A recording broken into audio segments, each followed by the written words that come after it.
मेरे घर वाले भी मुझे अपने साथ ले जाने के लिए जोर जबरदस्ती करने लगे, तो मैंने कहा आप चले जाओ, मैं बाद में आऊँगी।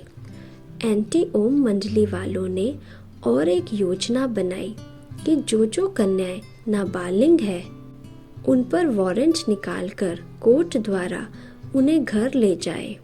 उस समय ब्रिटिश गवर्नमेंट थी तो प्रशासन बहुत सख्त था।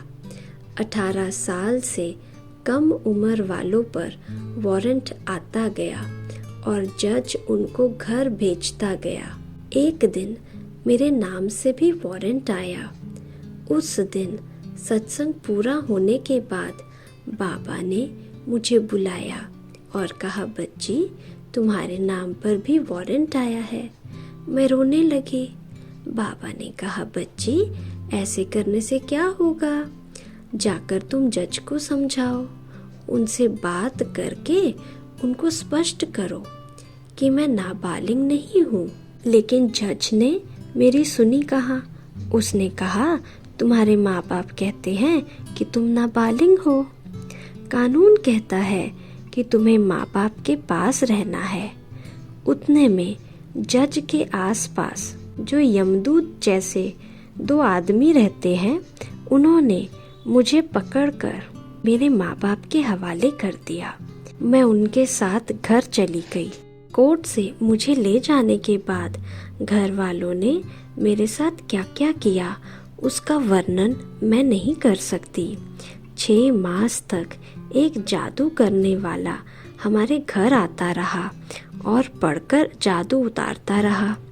मेरे साथ में और जो अन्य कन्याएं वारंट के कारण घर आई थी, उन्हों को मेरे से अलग कर दिया।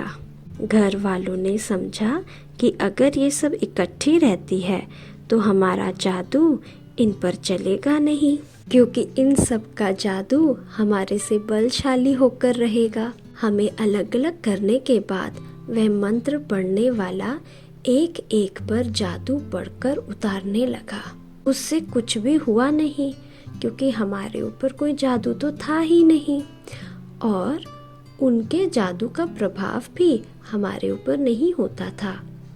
मेरा ये खुद का अनुभव है कि जिसके पास परमात्म शक्ति होती है, जिसको ज्ञान का नशा रहता है, उस पर जादू का असर नहीं हो सकता है।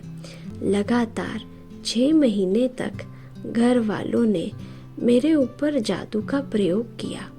मुझे कुछ नहीं हुआ और ही मैं ईश्वरीय मस्ती में मस्त रहने लगी। जिस दिन मैं शांति से बैठी रहती थी तो वह जादू करने वाला मेरे माता पिता से कहता था कि देखो, आज उस पर जादू का असर हो गया है, इसलिए चुपचाप बैठी है। मैं जब बोलना शुरू करती थी तो वो कहता था कि देखो, आज दादा उन पर जादू का प्रयोग कर रहा है, उसका असर हो रहा है। आखिर मैंने माँ से कहा कि आप लोग फालतू में पैसे बर्बाद कर रहे हो, इससे कुछ होने वाला नहीं है। मुझे तो प्रभु के संग का रंग और ईश्वरीय ज्ञान का जादू लगा हुआ है, उसको कोई भी उतार नहीं सकता। तुम्हें मेरी बात पर विश्वास नहीं आता तो जो मर्जी करो।